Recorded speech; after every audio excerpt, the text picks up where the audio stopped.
You carry inside your tissue a story you no longer need to live.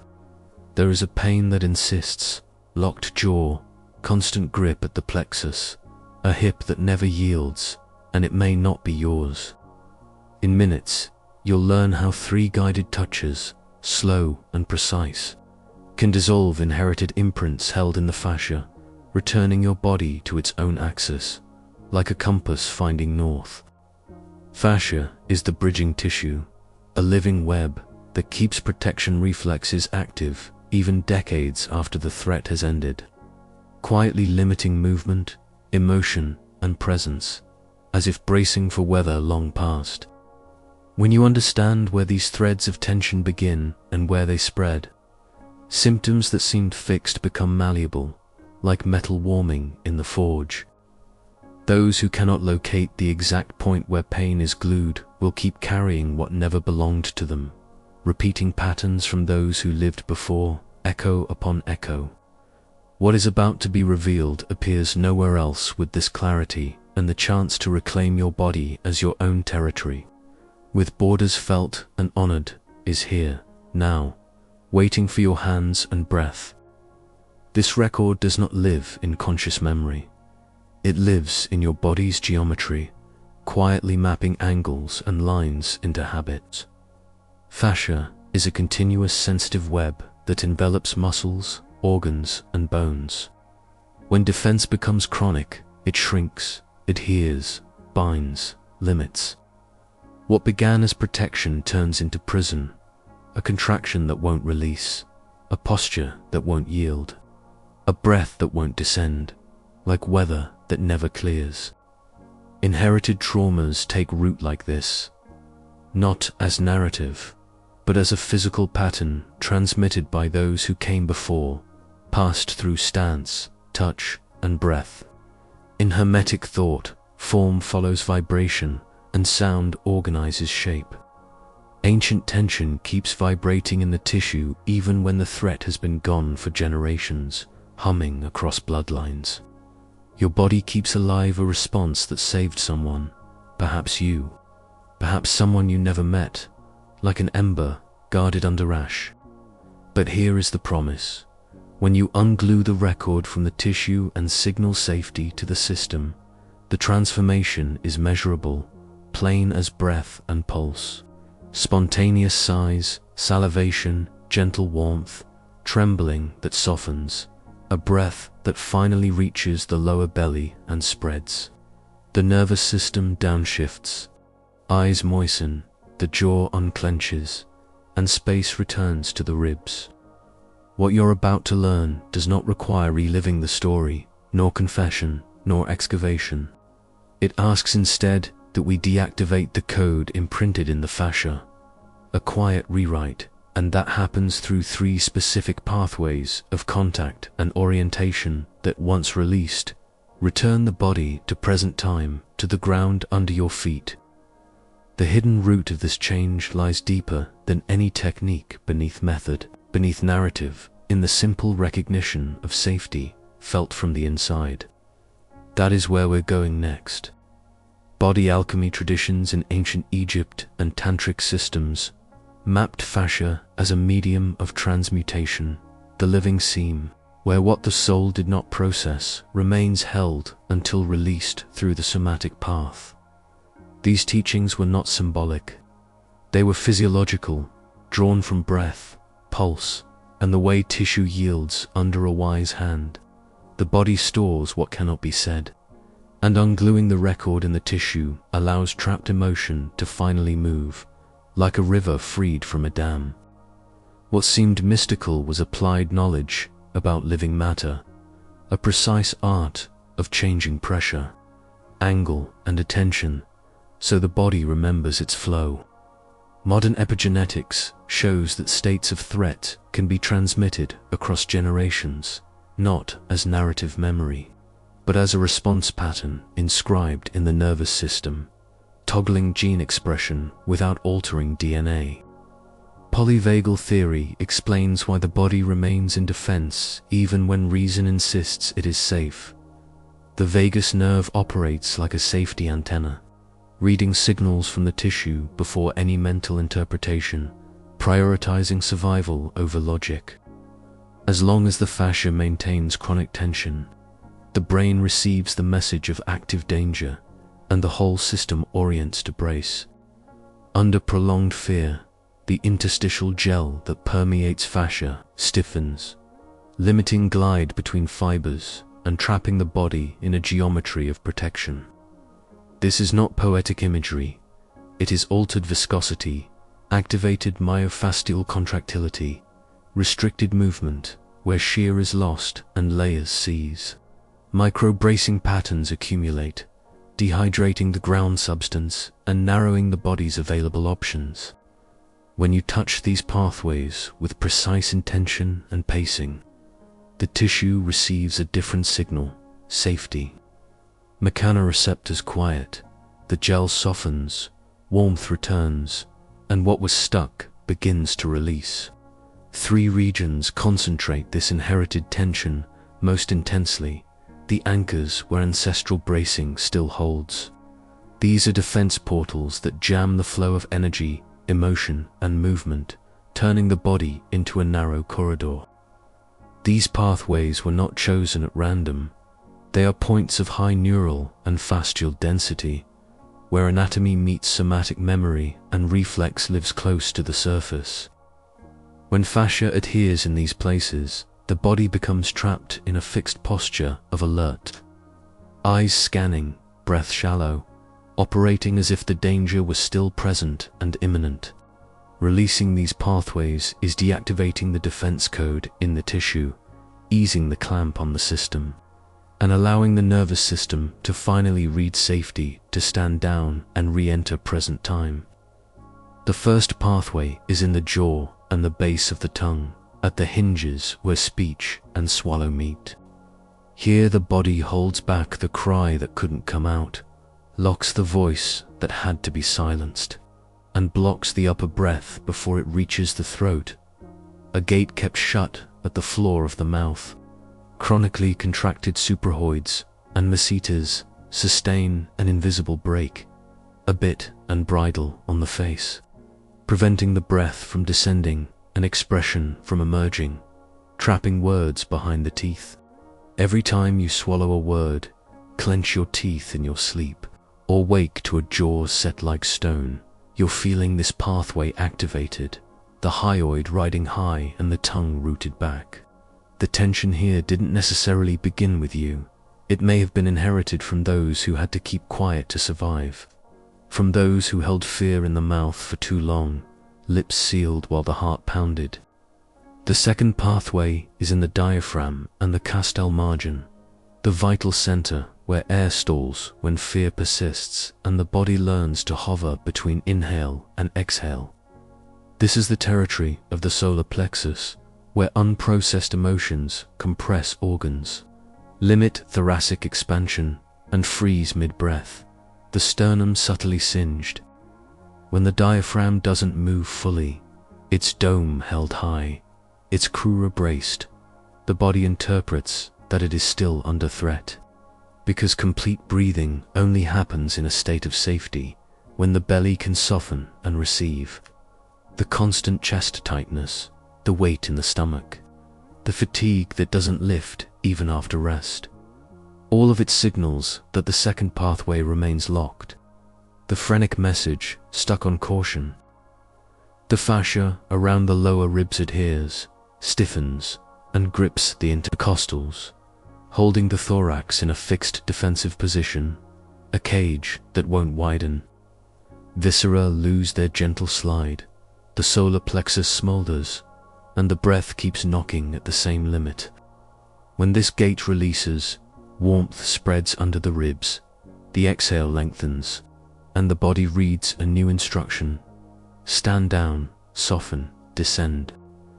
The third pathway is in the hip and inguinal crease, the base where discharge should happen but doesn't, a stalled exit ramp. When tension doesn't descend to the feet, it accumulates in the psoas, iliacus, and pelvic floor, preventing grounding and the safe dispersal of activation, keeping the sacrum from settling into weight. This is the deepest portal, where the body should release excess adrenaline, where trapped energy needs to find a downward exit through thighs, knees, and soles. Rigidity in the pelvic region, difficulty fully relaxing during sleep.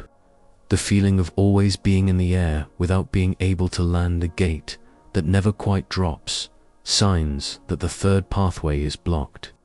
Contracted inguinal fascia and a braced pelvic floor prevent completion of the defense cycle, halting tremor at the groin and keeping you in a permanent state of readiness that never resolves. Landing gear stubbornly up. These three pathways form a release axis. When you touch the jaw, the diaphragm, and the hip with precise intention, you're signaling to the nervous system that the threat has ended and the guard can lower. The science of tensegrity explains why this works. The body is an interconnected network where each point of tension affects the whole, like a web that trembles when any strand is pulled. Releasing one pathway begins to reorganize the others, adjusting tone and alignment across distant regions. And the method to do this doesn't require force, it requires time, light pressure, orientation, and a clear safety signal that the tissue can recognize, so the system can yield from the inside rather than be pushed from the outside. Fascial release doesn't happen through force, it happens through time, intention, and a slow dialogue with the tissue, a listening done with hands. Instinct pushes you to press harder, massage fast, force an immediate change, to chase sensation instead of shift. But fascia is viscoelastic and thixotropic. It responds to sustained, patient pressure, not impact or rush. When you speed up or increase intensity, the body reads it as invasion and triggers a protection reflex, locking even more, bracing against the push. What you need is the opposite. Touch lightly, maintain presence, and let breath set the pace, allowing minutes for the interstitial gel to change its viscosity and for the collagen fibers to unstick and glide back into place. Like silk loosening on a loom. Do less, wait more, and the tissue opens. The protocol has three elements that converge to generate real somatic release. The first is light, sustained pressure, applied for 60 to 90 seconds on each pathway, long enough for the tissue to register a new message. This is not pushing, not sinking. It's resting the hand or fingers with firm presence, as if offering the tissue a point of support and a place to lean. Keep the contact steady, breathe, and listen for microsoftening. This constant, unhurried pressure changes the viscosity of the gel that permeates fascia, signaling mechanoceptors to stand down and allowing adhesions to begin yielding without triggering resistance. The tissue needs to feel it can release without danger, that nothing will rush in, so it can melt from the inside rather than be forced from the outside. The second element is oscillatory micromovements. Tiny 2 to 3 millimeter swings, slow, rhythmic, almost imperceptible, paced to the breath. These movements gently disengage adhesions between fascial layers without activating the mechanoceptors that fire the defense reflex, slipping between guardrails instead of pushing on them. It's not massage, not friction, it's subtle vibration inviting the tissue to reorganize. A quiet coaxing along the natural lines of glide. Keep the hands soft, the pressure constant, and let the motion be so small it feels like a pulse. Imagine helping a jammed door find the right alignment. You don't force, you adjust until it slides on its own, then you follow the ease. The third element is prolonged exhalation in a 4/8 rhythm. Inhale through the nose for 4 counts. Exhale through the mouth for 8, lips soft and jaw unlatched. This specific pattern activates the ventral branch of the vagus nerve, increases heart rate variability, reduces circulating cortisol, and signals to the autonomic nervous system that the threat has ended. The long exhale is the somatic code of safety. When you sustain it while touching the pathways, you're telling the body it can release because there is no more danger. Shoulders settle, the belly receives, the pelvic floor lets go by degrees. Breath becomes a bridge between intention and physiology, a metronome that paces the nervous system back into present time. When the three elements come together, light pressure, micro-movement, prolonged exhale, the somatic response is immediate and objective, felt before it is thought. Spontaneous sighs that rise without your control, a sudden increase in salivation, gentle warmth in the extremities, a breath that finally reaches the lower belly, weight redistributing into the feet as if gravity remembered you. These signals do not lie. They are physiological markers that the nervous system has shifted state, the body toggling from defense to rest. You don't have to believe, the body shows plainly and without ornament. But if nothing appears right away, the body is asking for titration. Less stimulus, not more. Intelligent protection needs extra time before yielding, like ice softening along the edges first. In that case, reduce the pressure. Maintain only gentle containment with the hand resting on the pathway, and continue the long exhale for a few more cycles, letting stillness do the work. Do not force an outcome. Offer safety until the tissue recognizes it can release without risk. Release is not conquest. It is permission the body grants itself when it finally trusts, a yes that arrives on its own timeline. What comes now is guided application, where to touch, how to touch, and what to observe on each pathway, so skill and attention can meet the moment. The first touch happens at the jaw and base of the tongue. Sit comfortably, spine upright, feet grounded, and place the index and middle fingers of both hands just beneath the chin, along the midline where the tongue anchors to the floor of the mouth. Let the shoulders soften, press gently upward, as if offering support to the base of the tongue, a quiet shelf without forcing or sinking. Apply lateral micro-movements, tiny, almost imperceptible oscillations from side to side, steady and slow, like a pendulum barely moving. Soften the lips and begin the 4x8 exhale. Inhale through the nose for 4 counts. Exhale through the mouth for 8, jaw unlatched. Keep the pressure constant, the motion minimal, and maintain for 60 to 90 seconds, listening for a small melt or a deeper swallow. Signals arise quickly, often before you think to notice. Salivation increases suddenly. The mouth becomes more moist, a small flood returning. A spontaneous sigh rises without your command, the throat widening, the tongue settling lower in its cradle. The jaw softens, loses rigidity, and you feel you can open your mouth without effort, a gentle click of ease. If nothing appears in the first 30 seconds, reduce the pressure by half and continue the long exhale. The body is asking for more time before releasing. Do not force, offer presence until the tissue yields, letting warmth gather and the swallow reflex return on its own. The second touch goes to the diaphragm and castal margin.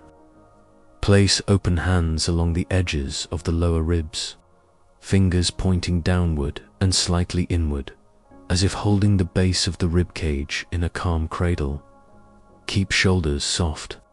Apply gentle pressure inward and downward, accompanying the natural movement of exhalation, never forcing, only following. Breathe deeply, maintaining the prolonged exhale. Feel the ribs expand beneath your hands on the inhale and descend on the exhale, the sternum quietly unhooking. Let the hands be steady, the contact warm, the rhythm unhurried. Maintain for 60 to 90 seconds, pacing breath and pressure together until the tissue begins to yield. What changes is palpable. The breath descends, leaves the chest, and reaches the lower belly, spreading like warm water into a bowl. Gentle warmth appears at the sternum, as if something had decompressed there and air could finally circulate. The grip in the solar plexus eases, the constant pressure you carry between the ribs begins to give way, and the ribs answer with a softer spring. If relief doesn't come immediately, keep your hands in place with soft containment, without pressing, and extend the exhale for a few more cycles, letting the rhythm do the work. The diaphragm must recognize safety before fully releasing it, opens when invited, not demanded. The third touch goes to the hip and inguinal crease. Lie down or sit with legs slightly apart, knees easy, pelvis heavy. Place index and middle fingers along the inguinal fold, the line where abdomen meets thigh on each side, feeling the soft dip beneath the skin. Apply light pressure downward, as if helping tension descend through the body and into the legs, inviting weight to travel toward the feet. Add micro-oscillation, minimal, rhythmic movements, almost a shimmer, kept small and steady while you accompany the 4-bite-long exhale. Keep jaw soft, belly receptive, and maintain for 60 to 90 seconds on each side, switching hands without rush. Change happens at the base. Weight redistributes into the feet. Even lying down, you feel the connection to the ground increase. Toes subtly spread, the sacrum grows heavy, warmth traveling down the thighs. The psoas region relaxes, that deep front hip tension you didn't even know you were holding. Pelvic floor unbraces by degrees, and breath drops of its own accord. A sense of grounding, as if you had finally landed in your own body. If release doesn't arrive, sustain the prolonged exhale and reduce the stimulus. Just gentle containment, no movement, until the body allows discharge. These signals are objective and measurable. There is no room for doubt. The body shows when it has released, plain as pulse and breath. After the 3 touches, integrate the shift. Drink water slowly, feel it travel, take a few slow steps, let your gait find the ground, and note 3 signals you perceived during the practice. In minutes, you unglued records that had been in the tissue for decades. A lock, long rusted, now turning. Repeat this sequence for 3 consecutive days, and the new pattern consolidates. The fascia learns it can remain soft. That tone can hold without armor, that it no longer needs to sustain old defenses. The body becomes yours again, inhabited and clear. Sharon was 59 when she realized the locked jaw wasn't just hers. She worked as an administrative assistant at a clinic, lived alone after a divorce, and spent her days organizing other people's schedules, while her own body accumulated tension that no cognitive therapy could touch. Under fluorescent lights and calendar grids, she kept order for everyone else as the tightness crept inward. Chest tightness, light insomnia, irritability from micro-triggers, symptoms she attributed to menopause and stress, but which persisted even through quiet weekends and tidy routines. Until a colleague, noticing Sharon's constant shoulder rigidity, sent her a video about fascia and inherited memory. Sharon watched that night, the apartment dim, the hum of the fridge the only sound, and something in the explanation of the 3 defense pathways made immediate sense. She recognized each symptom as if someone had mapped her very body and traced her posture with a fine pen. She decided to apply the protocol. She sat on the couch, placed her fingers under the base of her tongue as shown in the video, and maintained light pressure while exhaling slowly in the 4/8 rhythm. In the first 30 seconds, nothing, only the urge to press harder. Then, without warning, the jaw softened and a sigh rose from deep in her chest. Deep, involuntary, as if something ancient had finally found a way out, and a thin thread of saliva returned to the mouth. She moved to the second touch, hands on the lower ribs. The grip at the plexus eased, a gentle warmth spread across the sternum, and her breath reached the lower belly for the first time in decades, pooling low. On the third touch, at the inguinal fold, her body finally landed. Weight in the feet, a quiet heaviness through the thighs, real grounding as if the floor had come closer. In 3 days of repetition, decades-old patterns began to give way. Her jaw stopped locking during sleep. Her chest no longer tightened without cause. Emotions began to flow without that formless mass she had worn like a second skin, and her gait found a steadier cadence. Sharon didn't need to relive any story, didn't need to name the pain. She simply unglued the record from the tissue and returned to the field what was never hers to carry. Room opened in her torso. The breath had more directions. Her body regained amplitude. Life regained lightness. What changed in this story doesn't vanish on its own. It must be anchored in the body so the old pattern doesn't return by habit, pulled back by familiar grooves. Integration is a physical practice, a quiet staking of new ground. The marker that proves it is trackable. Breath reaching the lower belly without effort, a loose jaw upon waking, a less armored solar plexus through the day. Weight distributed in the feet when you stand. The floor felt as support rather than threat. These signals show the nervous system has shifted state and the tissue has learned safety. Not once, but repeatedly, until ease becomes the default posture and the body remembers how to remain. To anchor this shift, create a signal gesture you repeat for 30 to 60 seconds whenever you feel the body start to contract again, the earliest hint of bracing. Place your right hand on the sternum with gentle pressure and begin the long forebeat exhale, lips soft, jaw unlatched. At the same time, with your left hand, apply micropressure to the inguinal fold on the corresponding side, a light downward suggestion, almost a nod toward the ground.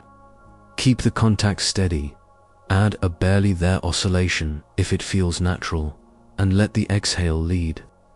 This gesture reactivates the release axis and reminds the body it can remain soft, breath descending, weight spreading into the feet.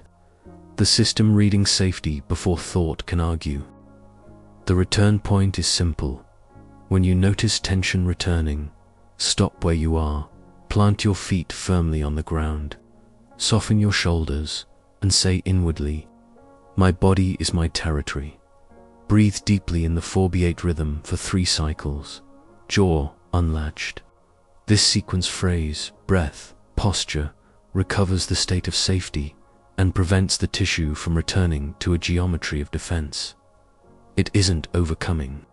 It is sealing, a quiet closing of the gate.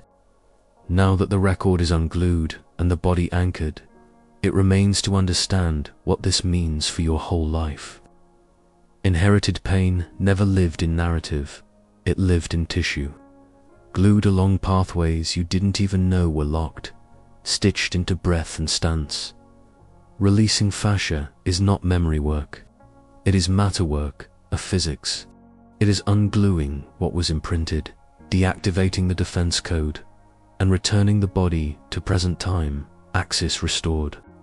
You no longer carry what belongs to those who came before. What was echo becomes silence, and then music. What was prison becomes space, habitable, awake. Hildegard of Bingen, a 12th century mystic, taught in her theological writings that the body is not the soul's prison, but its living expression the way spirit inhabits matter and speaks through breath and bone. When you treat tissue as sacred code, when you touch defense pathways with intention and time, you honor this truth with your hands, translating reverence into physiology. You're telling the body it can finally rest, that it no longer needs to uphold ancient alerts, that vigilance can set down its torch. God did not give you a body to carry others' pain. He gave it so you can inhabit your own life, whole, awake, and unburdened by an inheritance that is not yours. What happened here wasn't a technique, it was restoration, a return to right relation. You learned that real release happens when tissue learns safety, when fascia receives the signal that it can let go because the threat has ceased and the guard can lower. And now you have the map. 3 pathways, 3 touches. A protocol that fits into minutes but shifts decades, like a small key turning a vast lock. Each time you apply it, you are rewriting the pattern, breath by breath, fiber by fiber. Each time you anchor the change, you are sealing a new state in the body, teaching it to recognize ease as home and to choose the present over reflex. This is not performance. It is remembering. When tissue learns safety, the past loses its address. The letters stop arriving. The old alerts return to sender. What remains is you, whole in present time. Breath, low and steady. Jaw unlatched. Feet finding the ground. No longer carrying a story you didn't live. No longer rehearsing echoes that never belonged to your mouth. No longer operating from a defense that saved someone, but was never yours to sustain the reflex, bows and steps aside. The body becomes temple again, a place of residence rather than watchtower. Life becomes yours again, inhabitable and near. And everything you needed for this was always here, waiting for you to touch the right place, in the right way, at the right time, until the system recognized the signal and chose ease. If this content resonated with you, leave a like, subscribe to the channel, and turn on notifications, small gestures that help this work travel farther and reach those who need to reclaim the body as their own territory. Your support amplifies the signal. I want to know how you feel the release along the pathways we touched today. What softened, where breath landed, how your feet met the ground. Write in the comments, I dissolve inherited trauma and release what is not mine. This affirmation seals your presence. On the path of somatic transformation, a simple vow to keep choosing safety, breath by breath, until ease becomes your home. Share this video with someone you know is carrying pain that doesn't belong to them, a weight inherited rather than chosen. Sometimes what we most need is to remember we can return to the field what was never ours to sustain. And don't stop here, keep going. Click on the screen and dive into another transformative piece of content each practice you learn brings you closer to a body that answers the present, not the past. Remember, tissue holds as long as there is threat, but it lets go when it finally recognizes safety. You've just learned the language the body understands. Slow, steady, precise. Use it with reverence, consistency, and care.